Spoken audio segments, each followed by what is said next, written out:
Welcome to another 2-Minute Tech Tip Tuesday.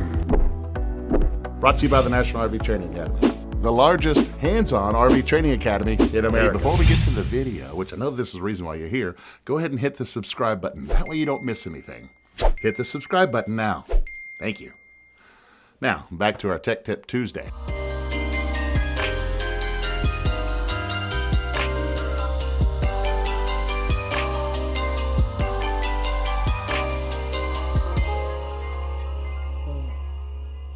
Oh, what you got? Oh, thank you. Oh, we got a question. Oh, it's like a challenge I did a couple of weeks ago. All right, so this one is from Robert Nacer 9937. So the question is I have a damaged solar panel, 400 watts, that has a damaged cell. Works only about 50%. Company sent me a replacement one. Very nice. Awesome. Glad they honored their warranty and took care of you. Should I replace the bad one or install both as a replacement, which says slightly bigger? Definitely, Robert, the way I'm going to answer this one, I'm going to go ahead and say I would just go ahead and let's replace that bad one. Let's get the new one right into its spot. My thought process is with that, if you go ahead and keep the damaged one already on your roof and you're going ahead to add in another one onto it, what happens in a couple of months if that other panel finally does stop working completely?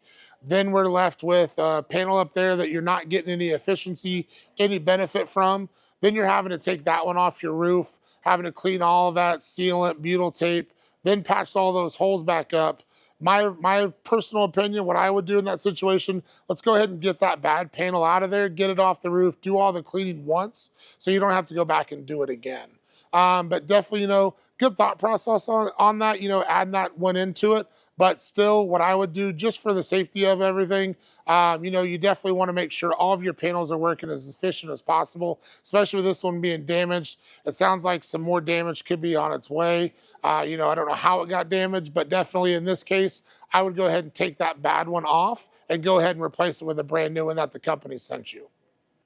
Hey, Jason, what's going on? Oh, you got a question for me.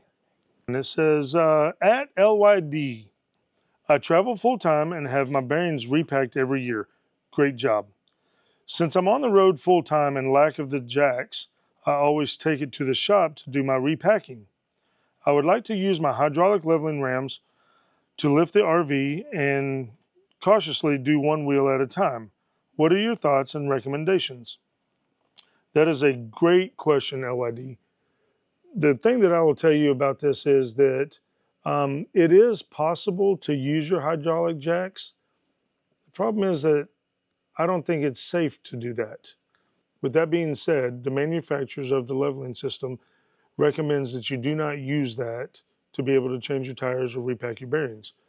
I will tell you that it's a safety problem. We need to use jack stands underneath to support it in case anything gives. Hydraulic systems do have a problem with leaking and drifting down.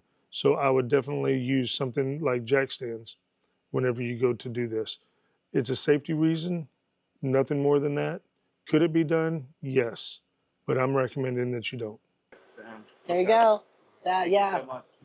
Ooh, I got a slip of paper.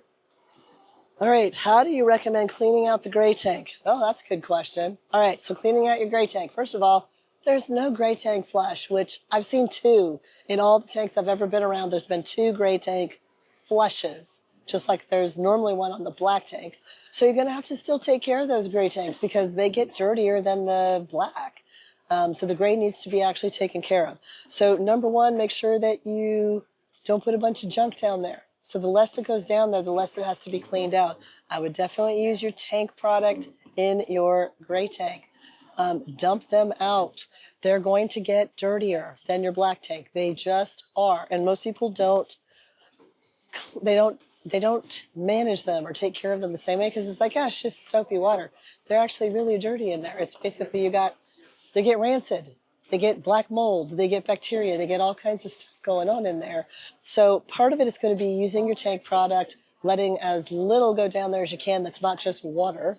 And then occasionally you're probably going to need to get them cleaned out, professionally cleaned out. You're going to be shocked at what comes out. What comes out when I clean gray tanks, everything from big, lots of food debris, coffee, but lots and lots of black mold and bacteria and just sludge that comes out of there. So surprise about your gray tanks. And there's your tech tip. And there's your tech tip. And there's your tech tip. All right, before you get to the bloopers, which is why you're here in the first place, the RV industry needs thousands of RV technicians and inspectors, and now is the perfect time to do that. If you want to make more money or have more control over your time, go ahead and click the link below. Or if you just want to learn how to fix your own RV, got something for you there. Head over to rvtechcourse.com and get started today.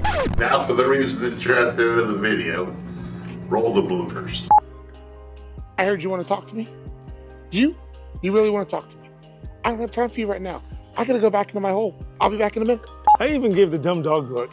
And there's your tech tip. Because I never say that right. Wait, I'm back, or I'm gone.